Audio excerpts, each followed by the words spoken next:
Joël, il a commencé ça tranquillement, à ramasser des coupilles. Puis il s'est aperçu à un moment donné qu'il avait comme une passion des coupilles. Puis ça a toujours pris de l'ampleur depuis le temps. Toutes les années, il en ramasse de plus en plus, de plus en plus. Puis il s'occupe vraiment de ses affaires, là. Il fait des félicitations. Moi, comme un réseau, et plusieurs contacts au Québec ramassent ça pour moi. Il félicite les gens, puis son but, c'est d'en ramasser le plus possible pour aider le plus possible de gens qui en ont besoin. Tout ce qui est ramassé, ces coupilles-là sont vendues, puis ça contribue à acheter des chaises roulantes pour la Fondation Clermont Bon Enfant. Ça y est énormément au point de vue social, puis tout ça. Puis il est passionné de ramasser des coupilles. Quand il n'en a pas, il vient comme anxieux. « Hey, comment ça, j'ai pas eu de coupilles cette semaine? » Avant ça, auparavant, il y avait quelqu'un qui passait, puis il montait ça à Longueuil, à la Fondation Clermont Bon Enfant.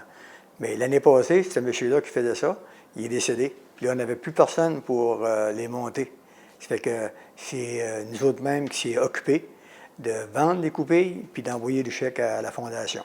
Il est passionné de ça, puis c'est le soir, des fois, après son travail, qu'il s'installe, après souper, puis il démêle tout ça. Okay. Puis il met ça dans des chaudières. Après ça, on les transvide dans des sacs.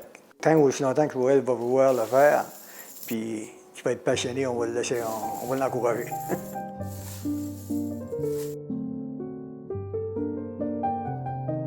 Au niveau du logement, ce que peut faire la dire là-dedans, c'est d'accompagner les parents pour voir de quelle façon qu'on peut donner la possibilité à une personne de vivre en appartement. Il y a une maison de transition près du Colisée qui permet à des gens qui vivent avec une déficience intellectuelle ou un handicap d'apprendre les rudiments du quotidien dans un appartement. Bonjour, ce serait pour faire une réservation. Madame Ponce? Oui, c'est Julie. Oui, salut Julie. Ça va bien? Oui, ça va bien. Ben pour moi, l'objectif a toujours été, par rapport à Julie, c'est qu'elle se développe au maximum de ses capacités. Quand je dis développer au maximum de ses capacités, c'est Julie, elle a une déficience légère, oui. Mais elle apprend très lentement et lentement, elle progresse dans les apprentissages. Donc, il n'y a pas de fin, ça. Son autonomie, c'est tout le temps plus. Mais elle va toujours demeurer avec la déficience intellectuelle quand même. J'avais hâte de vivre l'expérience de vivre en appartement, là. De faire 1 an en appartement supervisé, puis ça s'est super bien passé. Je me suis super bien entendue avec ma superviseure, ma coloc qui était super gentille. Oui, mon père vient de temps en temps ici me voir, mais sinon, moi je vais chez mes parents des fins de semaine. Puis sinon, moi je vis complètement seule ici, là. Je suis heureuse de vivre en appartement toute seule, ça me permet d'être plus autonome. Puis ça me permet aussi de vivre dans mon coin à moi, là. De me sentir comme tout le monde.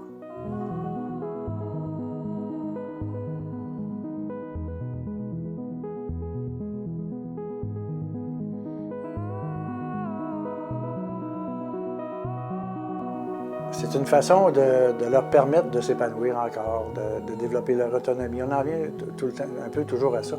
Les besoins de ces gens-là sont les mêmes que pour tout le monde. C'est-à-dire, on a tous besoin de se loger, de se nourrir, de se vêtir, d'avoir une occupation. Il n'y a rien de différent dans la différence. La plus grosse inquiétude des parents, quand un enfant vit avec une déficience, c'est l'après-parent.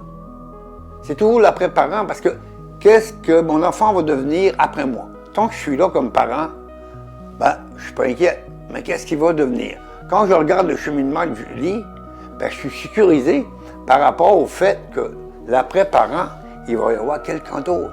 Parce que Julie, il va y avoir des gens qui vont prendre la relève, parce qu'il faut nommer les gens, etc. Parce qu'elle est rendue en appartement et elle est de plus en plus facile à gérer. Généralement, les gens qui vivent avec une déficience sont des gens heureux. Quand ils ont de la peine, ils ont beaucoup de peine, mais quand ils sont heureux, ils sont heureux.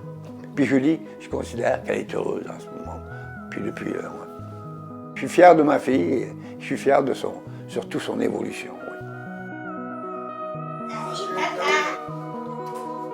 demain. Bye.